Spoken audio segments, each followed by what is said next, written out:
Hi எல்லாருக்கும் வணக்கம். நான் இன்னைக்கு சொல்ல போகிற கதை நேர்மை. ஒரு ஊரில் ஒரு தச்சன் இருந்தார். அவருக்கு கொஞ்சம் வயசாகிட்டே வந்தது. சரி, நம்ம இந்த வேலையை விட்டுறலாம் அப்படின்னு முடிவு பண்ணார்.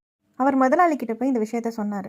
அப்போ அந்த முதலாளி சொன்னார், நீ கடைசியாக ஒரு வீடு கட்டி கொடுத்துட்டு போ அப்படின்னு சொன்னார். அந்த தச்சன் ஒரு மாதிரி முகம் சொல்லிச்சுக்கிட்டே, சரி இந்த வீடை சீக்கிரம் கட்டுவோம் அப்படின்னு ஏனோ தானோன்னு கட்டினார்.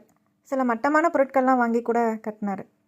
அப்பா, ஒரு வழியாக இந்த வீட்டை கட்டிட்டோம், சரி முதலாளிக்கிட்ட போய் சொல்லுவோம் அப்படின்னு நினச்சிட்டு போய் சொன்னார். அப்போ அந்த முதலாளி சிரிச்சுக்கிட்டே சொன்னார், நீ எனக்காக இவ்வளோ நாள் உழைச்சிருக்க, அதனால் நான் உனக்கு இந்த வீட்டையே கொடுக்குறேன், இந்த வீடு உனக்காக தான் நான் கட்ட சொன்னேன் அப்படின்னு சொன்னார். அப்போ இவர் வெக்கத்தில் தலை குனிஞ்சு நின்றுட்டு இருந்தார். இந்த கதையிலேருந்து என்ன சொல்ல வர்றாங்கன்னா, அந்த தச்சன் நினச்சிருந்தா அந்த வீட்டை நல்ல விதமாக கட்டி கொடுத்துருக்கலாம். இது கடைசி வீடு தானே அப்படின்னு அதை ஒழுங்காக கட்டாமல் விட்டுட்டார்.